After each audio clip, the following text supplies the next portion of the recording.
why not dedicate my life to my passion?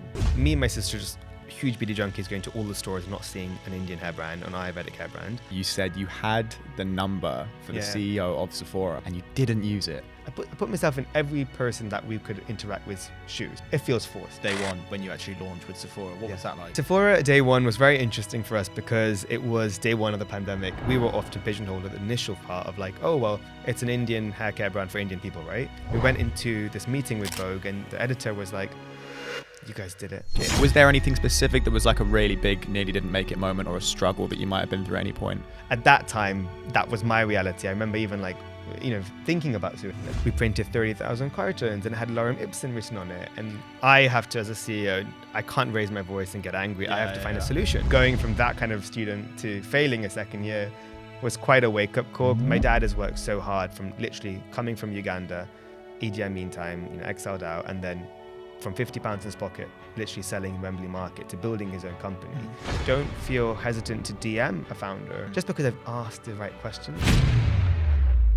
Guys, welcome to The Ground Floor, the podcast where we ask successful people exactly how they did it. Our guest today is a good friend of mine. We have Akash Mehta, who after working his way up through companies like Estee Lauder and Dior, has now co-founded along with his sister the company Fable Mane, which is a hair wellness company. And he's also the founder and host of the Founded Beauty podcast. So Akash, welcome. Thank you so much for having me. Thanks, guys. How you doing? Very good, yeah. Even better now I'm here. Oh, that's what we like. So obviously, as you know, the premise of the podcast is to go into people and ask them about exactly kind of the practical steps of how they got where they got. So if you sort of take a few minutes as to sort of your background and how you got started with Fable Mane and what you were doing before. Yeah, definitely. So Fable Mane launched about 2 years ago in the pandemic, but the idea, I guess you could say, originated from my own childhood memories with my grandma. So born and raised in an Indian family, Ayurveda, which is, what for people listening who don't know, Ayurveda is a very ancient Indian sort of science, natural science. It dates back 4,000 to 5,000 years, and it's definitely passed down by generations. So my grandma used to, usually come from India with these ingredients and herbs and massage them to sort of heal things, whether it was like help your hair growth or help you calm or relax or if you're ill. So I was around these like wellness potions from a very young age, but didn't really think much about it. And then I think fast forward like quite 20 bit years, you started to look at your own self and started to realize things like, oh, you're having a bit of hair loss, you're having a bit of that, and you lose touch to those traditions that you grew up with. But also realizing you're quite, you get busy and you want to sometimes find things in mainstream stores because you don't have the luxury of always like having those ingredients and finding them, especially these Indian ingredients. Like if I went to New York, I would never be able to find them in any like local grocery store. Yeah. Right. So I was like, why isn't these Ayurvedic ancient traditions celebrating our Indian culture found in mainstream stores and beauty stores, but also modernized, with science and alluring aromas. So me and my sister kind of were thinking and we're like, there is a huge gap in the market for a clean, conscious, cultural brand.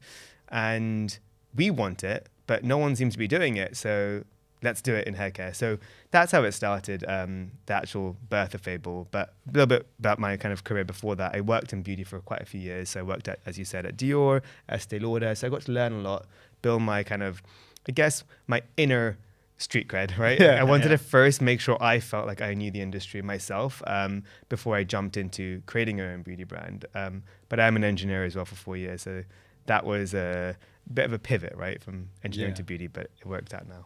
Was beauty always a passion for you? I think it was always a passion. I think it's always been something I've loved. My father hasn't been in the beauty industry for 40 years. So I've just seen it from a lens of being like in boardroom meetings as like 5-6 years old, sitting kind of like after school with my dad. And I always heard beauty terms and the industry was quite very attractive to me growing up. But I never felt like, I didn't really understand like my career would be also led by my passion. I thought my career has been going to be led with what I'm good at. That's kind of how I was conditioned in school. So for me as a math and physics nerd, I was sort of like conditioned into, by my school, to like, hey, you should do engineering or physics or math. This is what you've been studying. Not don't do business or don't do beauty business, because that wasn't something that was, I guess, you could even really study at university at that time. So I did, go down that path of engineering and thought that was my reality. But actually it was in my second year where I failed my second year and I had to like take a year out to think about, to retake the exams, but think about, okay, like I got 100% A-star grades my whole life, GCSE, 10 A stars, all that kind of stuff. You got 10 A stars at GCSE? 5 A Can't stars. just gloss over that, Casually man. saying. No, I was a bit of 10 A stars. I was good at my exams growing up. I did 5 A levels, got all A stars. Wow. I was good. But reality check was from going from that kind of student to failing a second year was quite a wake-up call, quite scary for me because I spent so many of my young years studying and I put so much, I guess, emphasis and importance to exams. Yeah. Why do you think you went from 10 A stars to failing? Was there something that happened or anything that triggered that? Honestly, it was a mixture of two things. I think it was engineering is a lot harder than anything like GCSE and stuff. Like in GCSE A levels, you can pretty much like look at the formulas of like past papers and know what the exams will be, and you can kind of like just wing it. With engineering, like every question is so new. It's kind of thinking about how you process information, how you can create new solutions for that. So you have to, of course, study, but you have to really know, not just memorize. And I was a memorizer. So I think that was definitely the reality of why I wasn't the best at that, but I just wasn't passionate. And I think for me, it was in my year of failing, which at that time was like the lowest of my life at that time. It was actually the biggest blessing looking back now, because I can now look at that and say that was an opportunity to actually go deeper within myself, take out all that projection that was given to me as a child by my teachers, by my parents, and everyone saying this is what's going to be making you happy and successful is if you get these grades and if you go to these universities. Instead, it was a moment for I was alone. All my friends went to the year ahead and I was the one that had to deal with this. And I thought, why not dedicate my life to my passion? And at that time, it was hard because I didn't know what my passion was because I was for so many years doing this. But I think I look back at the fact that, wait, I do have this memories of my dad's, beauty business, and he still, was doing it at the time. So just speaking to him, and I felt that comfort of, yeah, like I could do that. And I love that. And I think, why not dedicate something that, okay, I don't have a degree in it. I don't have any experience in it at that time. But let's go for it. Did you experience much pushback from your parents if that's sort of the route you were going down, even if your dad was already in beauty? Was there any sort of resistance there? I think no. I'm very lucky with my parents. They're not the traditional, if I can say so, like Indian parents where it's like you study law, you study engineering, you study economics, or medicine, all the above. They were actually very, very open to like me following my passion. It was myself. It was I would say even my school. That was, my teachers and my fellow like colleague, like students. I just felt like we were all conditioned. I say that word quite a lot here, but that is, if you're successful, is what university you go to, what grades you get to, and that's what I believed when I was in the same school for 11 years. So I think it was, and my parents were obviously happy for me to pursue that path, because who wouldn't be proud of, I guess, of his child going to a good university and getting good grades? And especially an Indian parent, they do want that, don't get me wrong, but they never forced me. And I think it goes back to my dad, right? Like my dad is in the beauty industry, and that's quite unconventional for that kind of generation of Indian family, to have like most of my Indian friends' parents would not be in the beauty industry. So I think that openness was definitely something that made me more, more open to going into that path, as opposed to maybe let's try another degree, a conventional degree. And you started it with your sister, and you're running it with your sister to this day. Yeah. Was she in the beauty industry before that? So she, after her university, she went to work for my dad. So she actually didn't get the corporate experience. She got more like the family experience. Right. But yes, in the beauty industry. So I think we've both been such beauty lovers from a young age. And actually, fun fact with my dad as well, like my dad studied engineering, electronic engineering, same as mine. So I think that was also really comforting to know that he did that transition. So I can do that transition. So sometimes I laugh, I'm like, I just copycatted my father. Yeah, because he did the exact same. And he failed as well. So like literally did the exact same thing. It's really freaky. But I think, so I think I was sometimes jealous for my sister to having that kind of experience of being mentored by my dad in a business sense. But at the same time, I think that's where we make a perfect duo today. She was mentored by my dad. I was mentored by some of the industry giants like LVMH and Estee Lauder. And together creating this company, we sort of have this duality of that kind of yin and yang of, okay, let's like use those both as an advantage. We've had a fair few guests that have worked with their friends or with their family. And I like asking this every time that it does happen, because I do think it's a different experience every time. But what would you say about that experience? Because obviously there's all the horror stories of working with friends or family. It can go really, really badly. I think it's better if you're partnered in a business like you are with your sister, as opposed to hiring your friends or family, which can probably be stickier. But sort of talk to me a little bit about how you feel about that and maybe what you might say to people that are thinking of doing the same thing. Yeah, so listen, it's not the easiest by any means. There is so many pros and there are inevitably cons that could be associated with that. I think the pros, I like to start with the positive, is like you have potentially with friendships or siblings or partners, you have that kind of innate trust in each other. You have also history of years. Like I've got my whole life of experience with my sister, so that definitely helps. So you want to know if you go into business bed with someone that you trust that person. I think is very important.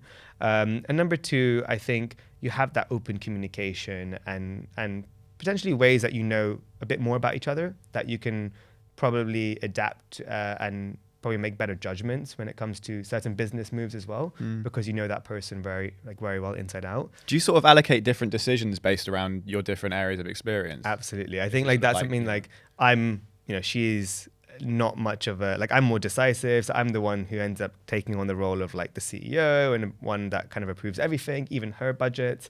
And then she's a lot more creative, so I'm the one who says like, let her have a moment. If she wants to not come to the meetings or come to the office and then wants to work at 3 a.m., that's when her creative juices are flowing. Let that be. So I think because of her personality traits, I let that shine.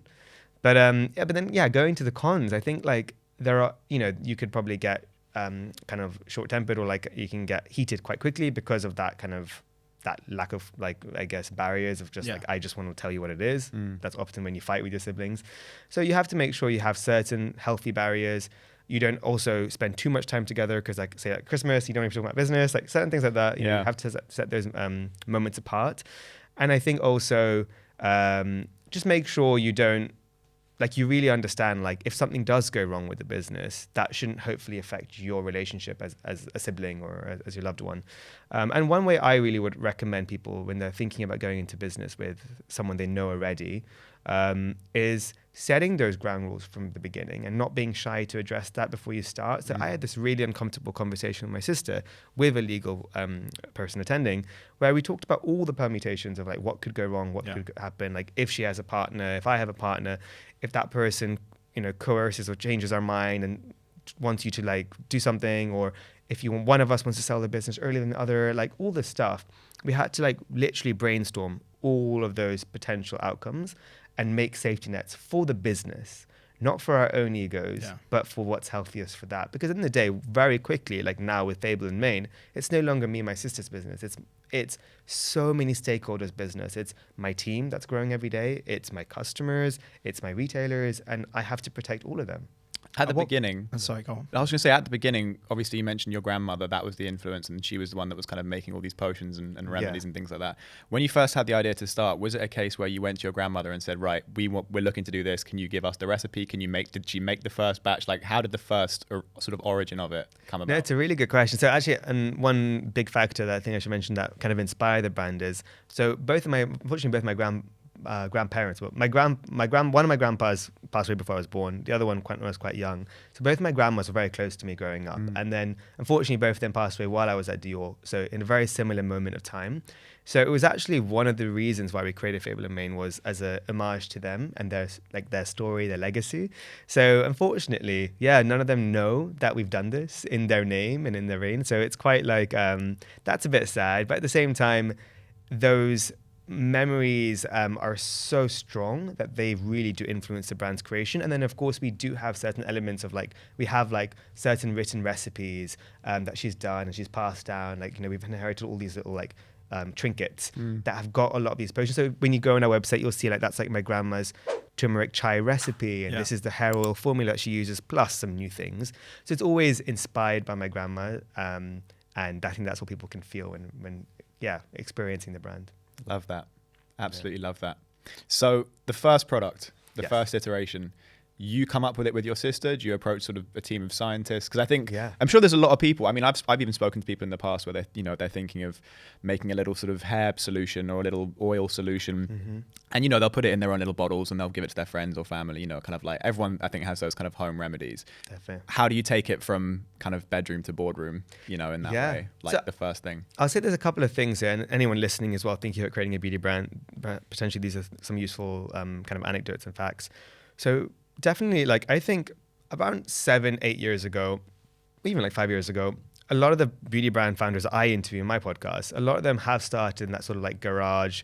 I created this mask, I created this cream, mainly because the barriers to entry to go to labs with very little funding were very high. Like the minimum order quantities to make something would be like 10 to 20,000. And to get a sample, you have to pay like even 1,000 just to get one sample. And then it gets cheaper as you make more, like all this stuff, which is why you had to rely on going in the garage and making it yourself.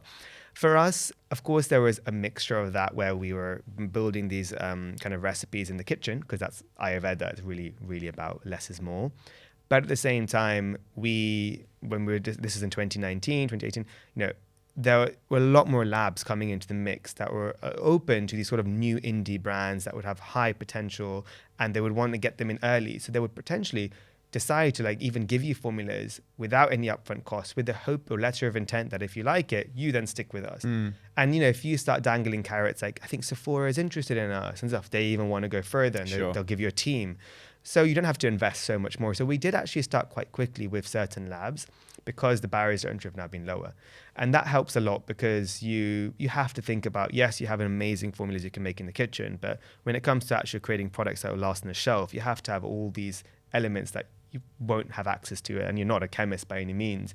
So I think that's important, to not take too long today to go to labs, because now you can. In terms of finding labs, for anyone listening, is it a case of, just Google is your friend, or is there certain kind of specific things to look for or search for people that might want to do it themselves? It's a good question. I will say Google is quite hard to find good labs, because labs don't do the very best job at marketing themselves. So it's not like an agency where you can type in like Fable Mane PR agency and then probably pops up and then you found the one they use. If you type in Fable Mane hair oil lab, I don't think you'll find who we use. So I do think there's a mixture of going to potentially, there's a lot of different kind of summits or trade shows. They have some like Cosmoprof and different lab ones. We might be going to one in a few weeks in Japan. Like there's some all over the world, and a lot of the labs showcase themselves, and they also show the brands that are in there. So you can pass by and say, oh, they're showing Sol de Janeiro, they must be creating one or two or maybe all of their products, right? And that's very important to know, because most brands don't have just one lab. So we have 3 labs, for example. So you might have certain SKUs. SKUs are basically like individual like products that can come in different forms. Those might be with certain labs, and other SKUs with other labs. So I would say one advice is, going to trade shows, and you can get a much deeper enriched amount. Then you give your business card and you get a few. The second one is, there are some on Google that you can just find that have good SEO, and they're usually the biggest and the best. But you have to spend a lot of time just weeding them out and finding them. But the third other best way is, don't feel hesitant to DM a founder. Often, this is why I created Founder Beauty, is because the founders don't have much following. The brand has. So sometimes you'll see this brand that's got 10 million followers, but the founder is like 600 followers and no one knows them. I can name you 10 big beauty brands and you wouldn't know the founder. And for everyone listening, Founder Beauty, as I said, is your podcast. But what it is that you interview founders of beauty companies. Only founders, founder to founder. And now we've got nearly 200 founders that I've interviewed. And I think that's really important, because I think knowing that the barriers to entry to also talk to and listen to founders, I think can really help people feel they're less lonely in that starting process. Because I can tell you, founders will help another founder out because they've been there. They know the struggle and they've been helped. So, if you DM me, I'll share with you my labs. If you, DM a few others, you can make your own list just from that.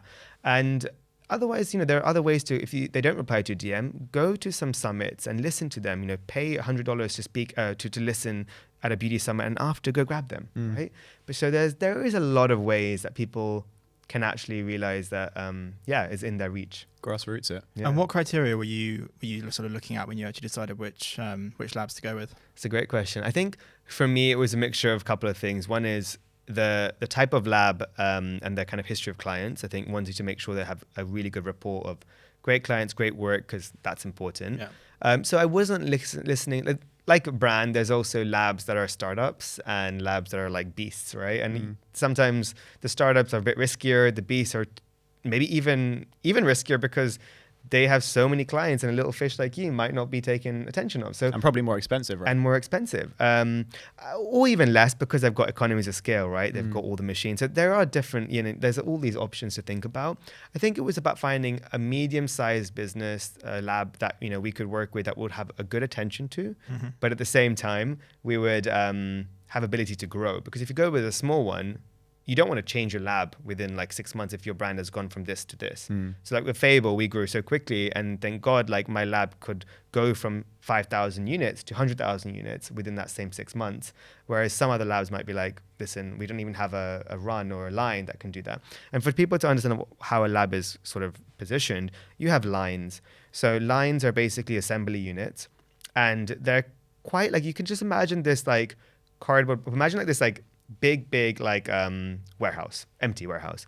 When you have lines, they come in and they roll. They all have wheels on them. So they usually like they would change them depending on the product or the type of how many units, and then they would slot them in. So like I might have a Fable Mane line run for 2 days running 50,000 hair oils, but then if the next day after that, they switch the line up to do another brand's SPF cream, right? Right.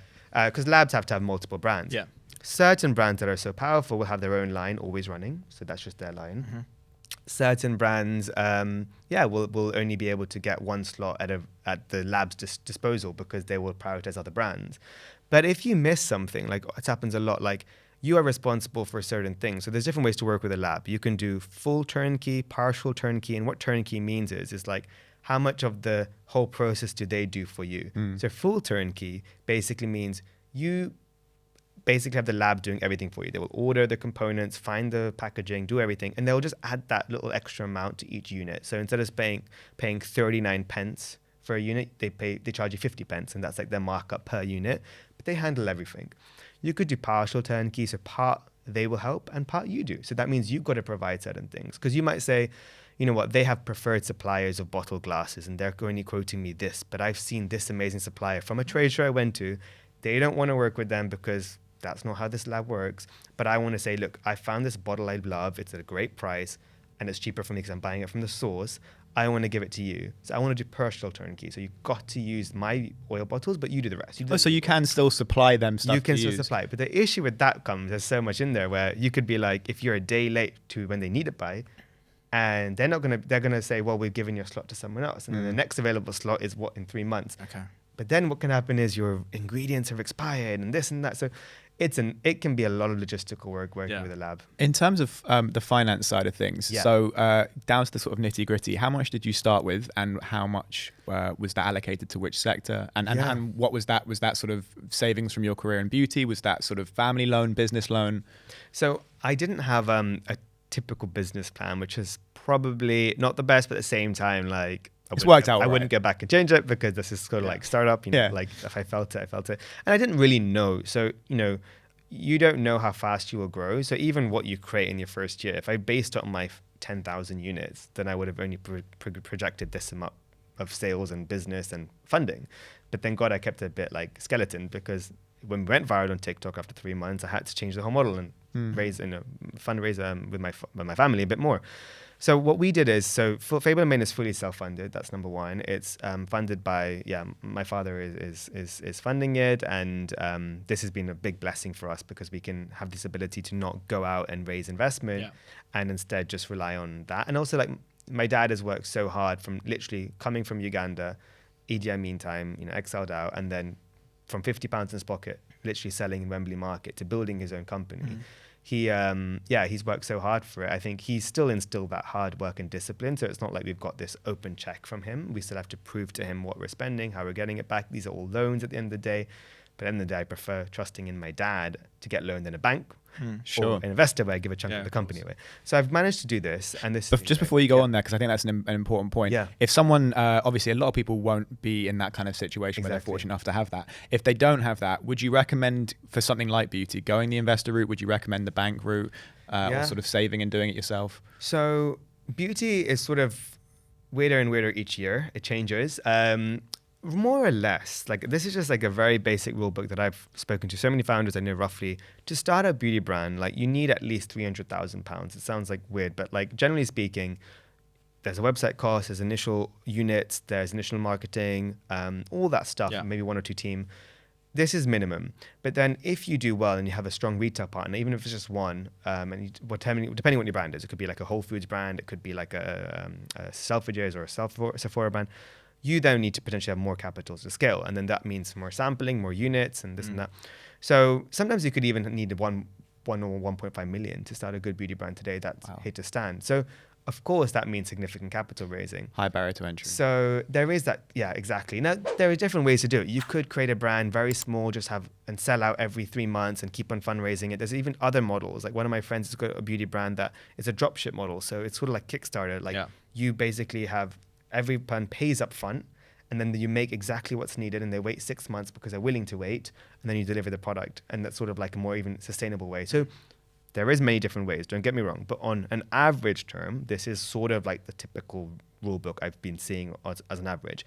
Now, of course, if you're doing the first initial friends and family potentially, right, or 300K, I always say best to like not give too much of your company away at the beginning because beauty brands can grow really quickly and then have crazy multiples and great evaluation. So usually on your net revenue, net sales, you can get a 5x evaluation. So if you're looking to sell, the last thing you want is you've built the brand in 3 years and you're giving 20% away for 25K or 50K and you're going to be like, why did I do that? So I would say, generally speaking, friends and family is your first bet, people that believe in you and they can invest in that. And, it doesn't have to be done. You don't have to raise everything in one go and then say that's it for a bit. You can keep on you have an open raise. And then I think once you start getting a good retailer, get initially good sales, and maybe you first start D2C and then you launch with a retailer, maybe before you get into that retailer, you then have initial couple of months revenue. You can then potentially produce a good potential run rate with that.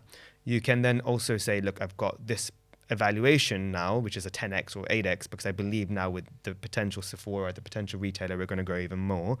And I've got my pipeline of products.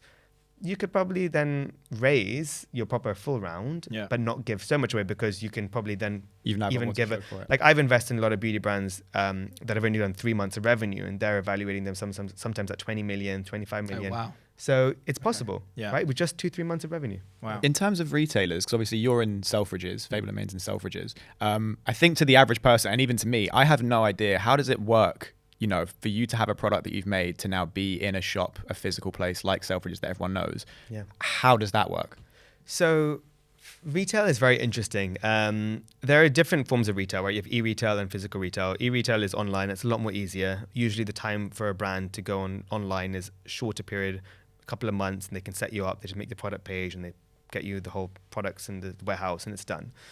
A lot of retailers prefer to start online and then go to give you a brick and mortar space because they want to show that does the business have potential? Is it resonating with their customers before they decide to give you that kind of holy grail space?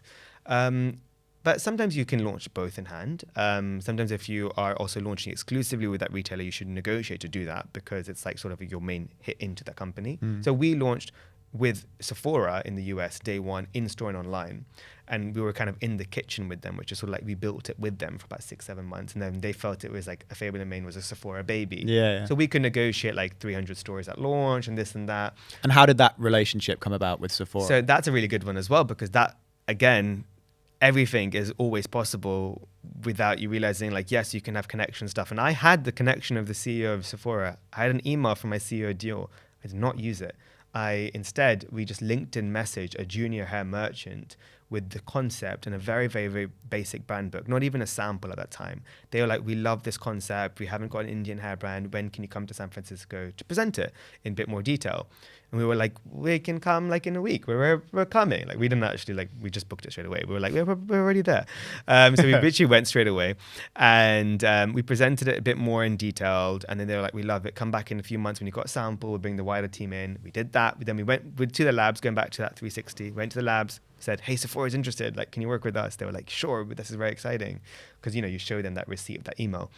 And then, we managed to get in. What is the decision? Because I find that so interesting that you said you had the number for the CEO of Sephora and you didn't use it. I feel like so many people would be like, why? You've earned that connection by working in the industry. Why would you not use it? What made you go the other way? So I had this email. I think the reality is I wasn't afraid to use it if I needed to. Right. I just didn't think it was the first thing that was best, because I've been in companies and I put myself in the Sephora merchants. I put myself in every person that we could interact with shoes. I said, hey, if I was that CEO and I got a random guy messaging me with a small brand that's not worth any of his time, would he really reply and would he really like do anything? Potentially, but it's unlikely. Yeah. Even if I got a stellar recommendation from someone, it feels forced. Two, if you were the hair merchant and someone very, very senior told you, here, this is on your desk, review it, you're less excited because you were told it, you didn't find it.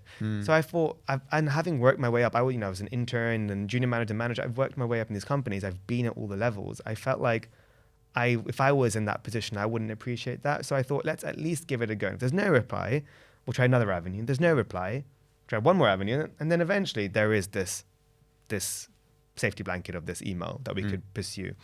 And that's why I didn't do it. Yeah.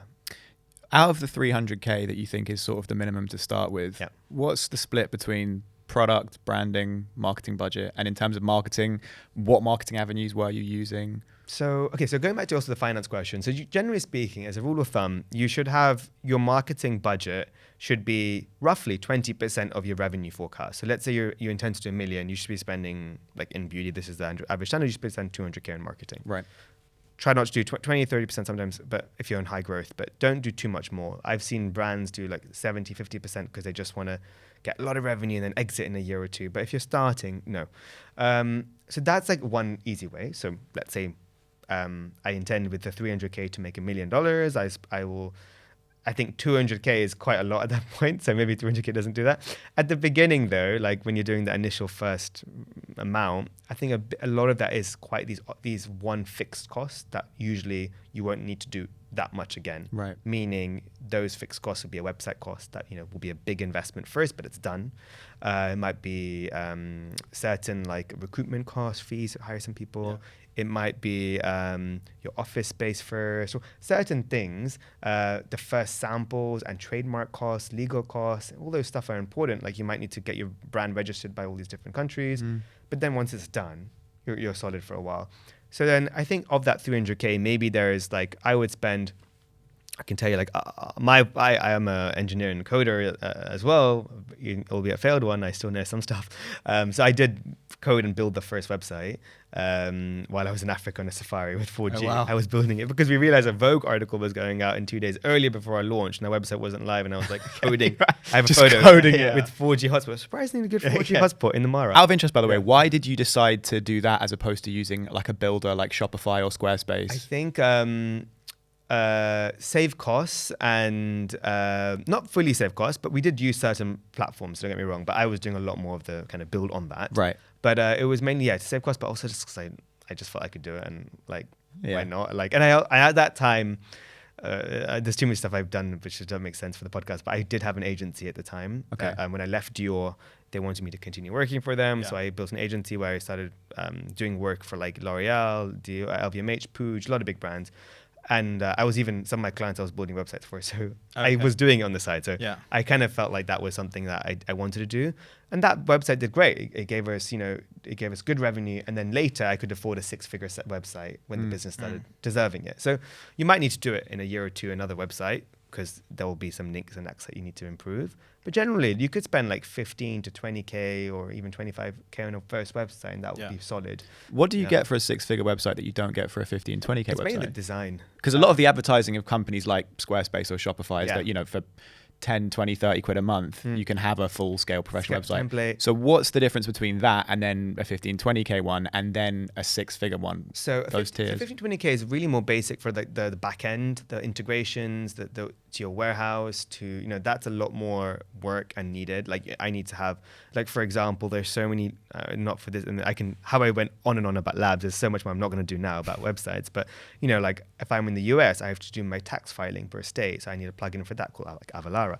Then I have like different back-end softwares for my warehouse, like Minsoft, or different ones I have to plug in and pay for, and then you have all your payment plugins like Stripe and PayPal. All that stuff is still like some kind of work of a tech person to help you build that all in and integrate that with your front engine. So that 15-20K is predominantly that, and then some basic design that you would want to custom and do. The 100K one is more for a lot more SKU stock management. So you upgrade, like you wouldn't go to the Magentos of the business, but you'd go like pretty high up to some really, if I'm dealing with a lot of 3PL, meaning a lot of logistics. So like my warehouse has to deliver stock to all the retailers, my customers, all that. There's a lot of, and we're doing, hundreds and thousands of units of sales. That's a lot of numbers and data. So you can't have a basic Squarespace website for that. You need more robust plugins and softwares. But then also the design. Honestly, a lot of it is design. Like just to get like a 3-person graphic design team and working on amazing graphics and moving elements, and you spend a lot of money. And that's where a lot of the cost gets eaten up. But honestly, it's important to do that at one point because it does separate like certain businesses from each other. And when you have that experience, it's a store at the end of the day. Like your D2C needs to feel like, you wouldn't go cheap on a storefront if you had it on Oxford Street, right? So this one should be beautiful if you can make it. I'm with you. And so if we go to your sort of day one when you actually launched with Sephora, what was that like and how successful was it? Yeah, so Sephora day one was very interesting for us because it was day one of the pandemic. Like when I say pandemic, I mean like lockdown, because it was in April. Bad timing. Okay. April 2020, bad timing, but technically good timing for us because salons were closed and our brand is all rooted in like hair care, hair wellness at home. So that way was good. Just it was a bit sad because, as a brand, you do invest, and going back to that brick and mortar, the store question, you have to invest in certain things. Like if you want to decide to go into stores, there are certain upfront costs you have to cover as a brand, and that's expensive. So if I want to have a branded shelf strip or like a tester stand, that's my cost. And if I have 500 stores to do that, that's like, even if it's 10 quid, that's like 500 pounds times 10, that's 5,000 pounds I've got to spend, right?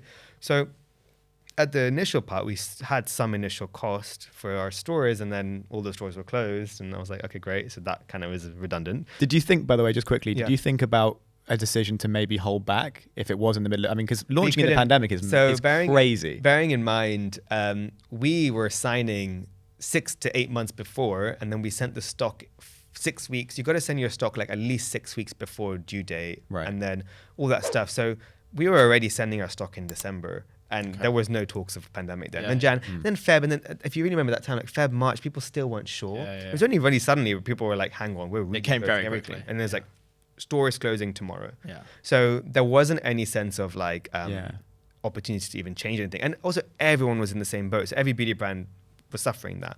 But I think the beauty of the fact that we started around that time is we could adapt really quickly. Like we just said, cool, we're not going to do our events anymore. We're not going to do our sampling and our like in-store training. Like that will just pause, and we haven't spent anything yet. So let's just spend all that money and budget on TikTok, social media, all that stuff. And I think that's what really helped the brand is we just went fully digital. And my background at Dior, Estée Lauder, I was like the global digital manager at Dior. I was in charge of social media, influencers, affiliate program. So all that stuff, I think, was helping the brand fasten their growth a little bit at that time. Was it a lot of UGC, like user-generated content? A lot of UGC. I'm a big fan of UGC and micro nano influencers as well, but also like all like at that time it was really, really important for the brand because that was integrity, like to show diversity of hair care, because a lot of the time we were often pigeonholed at the initial part of like, oh, well, it's an Indian hair care brand for Indian people, right?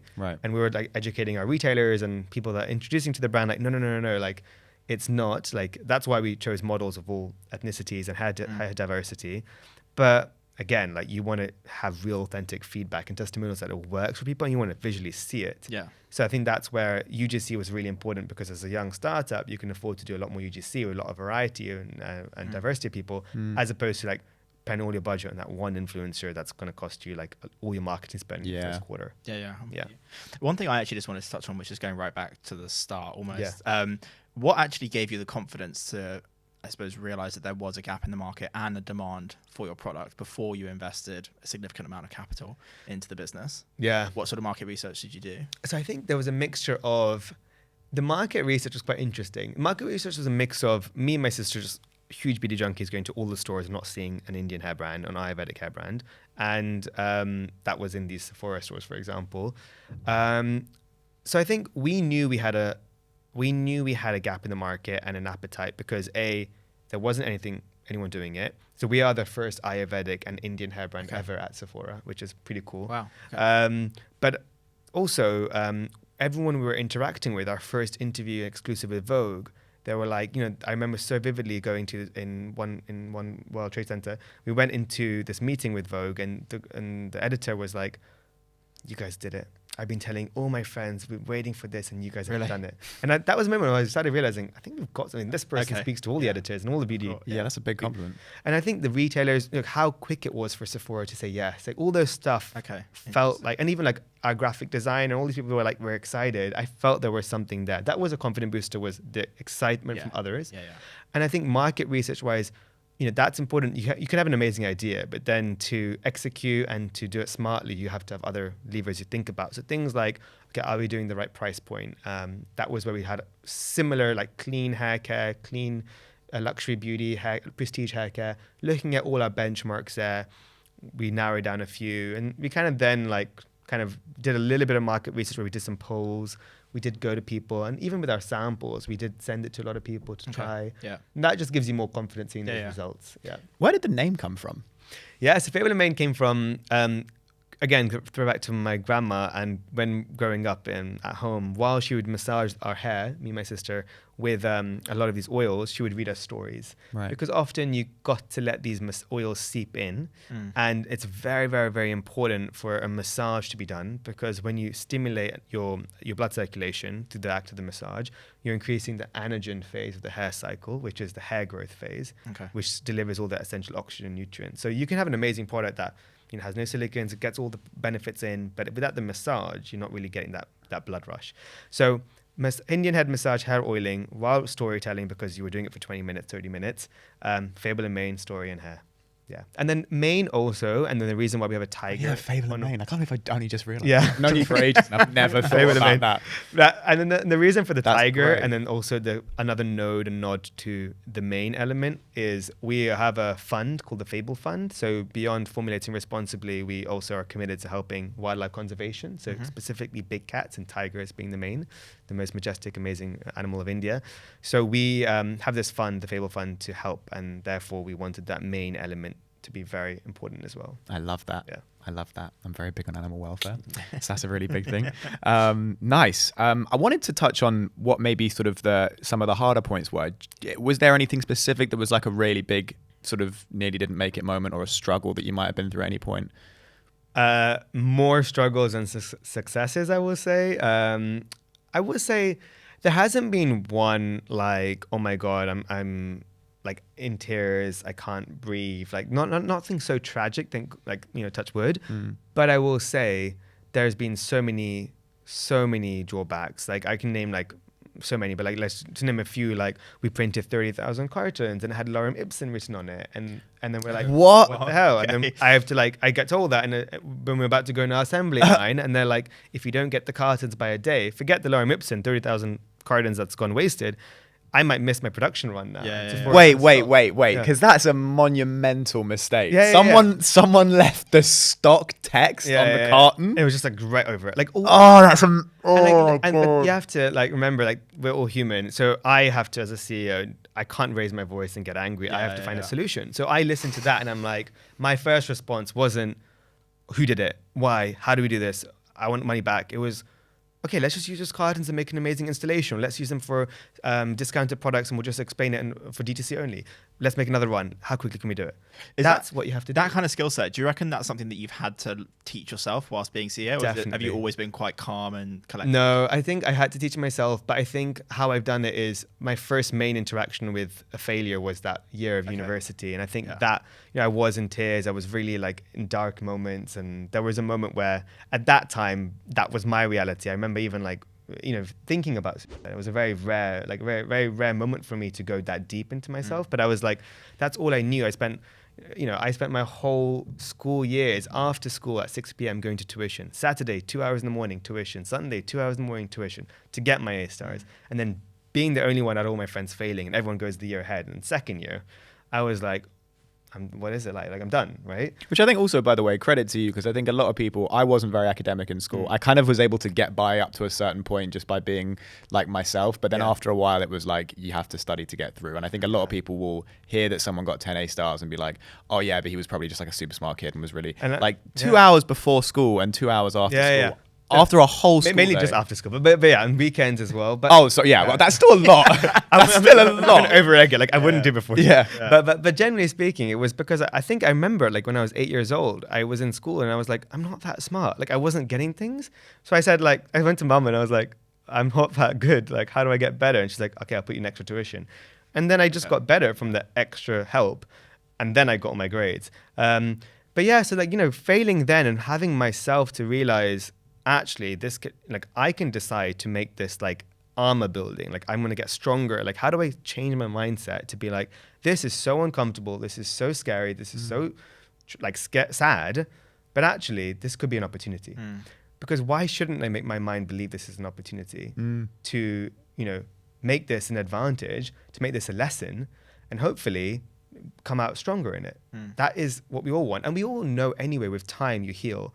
So do I challenge my today self where I'm so distraught, or do I actually go further and think about, okay, in 2 weeks time, I won't be thinking about this as much. Let's go there quicker. Let's find a solution. Let's move on. So it feels a little bit like psychotic, the way sometimes even my team are like, what? Like you're fine? I'm like, solution, let's go. And I love puzzles, I love escape rooms. So for me, I'm like, it's like a game. I'm like, we have to find it. Maybe it's my inner engineer too. So I kind of have so many failures that I actually look secretly forward to, because I'm like, I'm learning, I'm going to grow. And okay, yeah, that's 30,000 cartons today. At least I won't be doing 300,000 cartons in the future, because I now have a system in place to double check my graphic design on all my cartons, right? So I wouldn't even go back and change that, because maybe I would do it again in the future. So everything happens sort of for a reason that you might not see today, you might not ever see, you might not even ever see in your lifetime, but there probably is a reason for it. I think it's quite common though. I mean, with the people that we've spoken to on this podcast, a lot of them do have the same attitude towards failure, of trying to embrace it and trying to understand that actually that's when you learn the most, and to really not say, you know, no. And also just getting on with a solution. And getting like folks. And you know why? As a founder, as CEO, as people that your company looks up to, and you need to, you have to have this mindset. And I'm not one to really listen to like motivational speakers and stuff. So even me saying, I'm not trying to be a motivational speaker in it. It's more like, that's my safety mechanism to deal with it, because there's so many things every day that rock up in my inbox I didn't even foresee.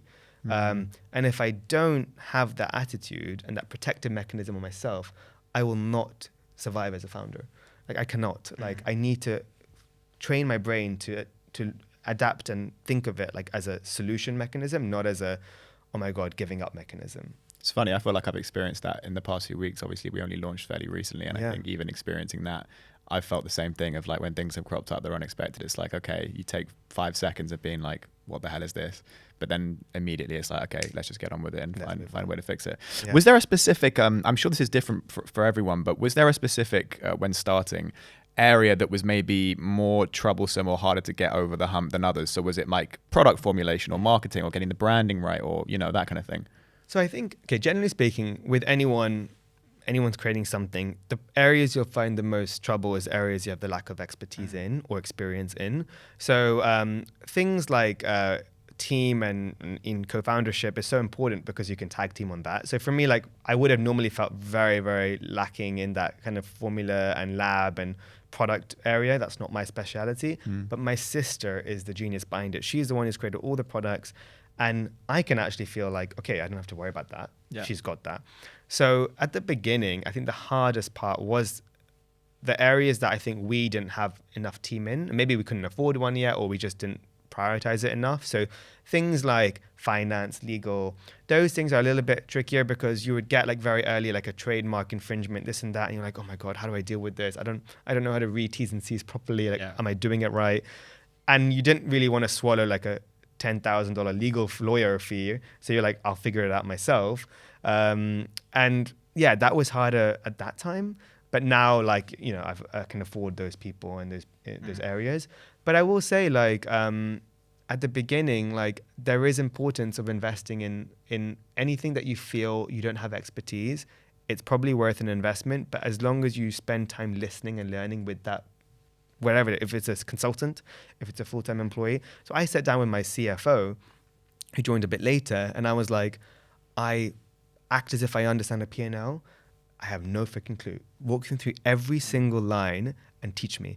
And then, like, I don't even mind acting silly in front of him and saying, but explain that again. Like, okay, I have 3 apples and I have 1 apple. And go that deep. And then later we can go to the more harder terms like whack and stuff. And I'm like, now I got it.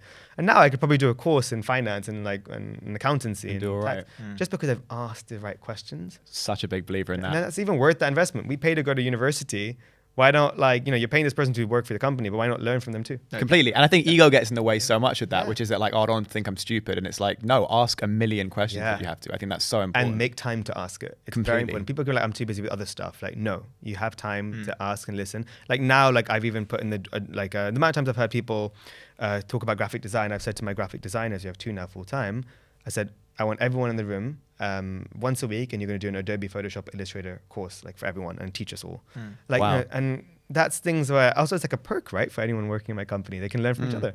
And it's kind of like a startup because you learn all those different skills. Yeah, exactly. Definitely. I was going to say, how did you form your culture or build your culture in your business as you started to hire people and build the brand? Because that's something that's a lot of the time quite hard to maintain. Definitely. And build. So how did you do that? I think, like, I'll give myself, I tend to like downplay a few things. I will say, like, I'm a really good people person. I think that's one of my big skill sets as Akash. And I think that's helped me be a great manager in my career at Dior and building my team now, which is nearly 30, 40 people. I tend to feel like that's probably a creation of my own experiences of either having really bad managers, knowing what I don't want, having some great mentors in my life that have inspired me to be who I want to be. And then also I think age has been something that has always been something I've been very, I don't know, like I've had a bit of a battle with, right? Because in my jobs at Dior, I've always been quite young for my role. And that's often been a point where people are not afraid to tell you, you're way too young, you can't be good. And I was always hiding my age. I was always adding a few more years. And I started to realize, like, okay, like how do I now react and interact with people that I'm managing someone who's a couple of years older than me? And often that is a problem in a workplace, is this ego battle of age. Yeah. So now today, like, I'm 28, I'm 29 soon, and I manage people of all ages and all experiences and 30, 40 years experience in the industry. But how do I make sure I still can balance a culture where it's not about my ego, their ego, it's about the company? Yeah. And I think it's a mixture of doing good at my job, helps me have legitimacy in everything. Like no one can question my age then if I do good. Give everyone the opportunity to be heard and listened to and build it with them, because it's not, if it's just my vision, they won't ever feel this culture. They need to feel it's a total vision. And I think just not forgetting, like, having fun is so important. So like we do a lot of fun things. And I think I kind of put myself as a worker as well. How would I want to be treated if I was in the company? Just because I'm conscious of time, I know you've got a meeting to get to, and also the last time we talked business, we were going till like 3 a.m, so we could literally talk for hours. But I think the last question that we like to ask all of our guests is, as you know, the premise of this podcast is to go into the nitty gritty and the practical, which you have done amazingly. I mean, there's been so much gold in this interview. If there was one piece of advice that you could give someone listening who's either just started a business or is thinking of starting a business, one tangible, practical piece of advice, less sort of hard work, believe in yourself, set goals, more like, hiring, budget, anything, marketing, whatever it might be. What's one piece of advice that you might give? I think one thing I do as a CEO and a founder, and it's such a basic advice, but you often don't see people like founders or CEOs doing this, is write daily to-do lists. And it's so simple. Like I used to go in all my CEOs' rooms, like when I was called for meetings, and I never saw a to-do list on the table. Yeah. And often it's because they have so many people around them that do things for them. But I think it's so important to, and I do it on a piece of paper. I don't do it on an iPad or a tech. I shouldn't, but I don't. I like to have it tangible in front of me. I write down every day a realistic to-do list, and I cross out throughout the day, and I like to tear it up at the end and throw it in the dustbin. And I don't leave the office ideally until I finish that. But that's why it's so important to set it realistically, not put everything that you need to do for the whole week. Like just put, and I think honestly, it puts structure. It makes you feel way more organized, and also makes sure the business is more organized. And you also have this sense of accountability, I think, which is needed at every level. Yeah, and it also shows your team that you're working. Completely. Yeah. Completely. Akash, this has been an amazing conversation. Let everyone know, where can they find you, Fable Mane, and your own stuff, Found of Beauty. Plug away, my friend. Oh, well, thanks so much, guys. Loved the conversation as well. And yeah, so my personal Instagram is meta_a. So it's MEHTA_a. DM me anytime, ask for any advice. I'll definitely reply. And then if not, my brand is Fable Mane. So it's FableAndMane. And you can find us at most retailers like Sephora, Selfridges, Cult Beauty Boots, all that kind of stuff. And definitely, if you want to try one product, try the hair oil, and your hair will thank you later. Wow. Wow. An amazing conversation. Akash, you're a great friend and an even better guest. So that was amazing. Guys, what an amazing conversation. If you enjoyed it, make sure to rate us 5 stars on whatever audio platform you're listening to. And if you're on YouTube, make sure to subscribe and hit the post notification so you never miss anything that we've got coming out. We've got some amazing conversations coming. And this was a perfect example of what we have coming up. So thank you. We hope you enjoyed. And Akash, thanks again for being here, man. Pleasure. Thanks a lot. Cheers. Take care.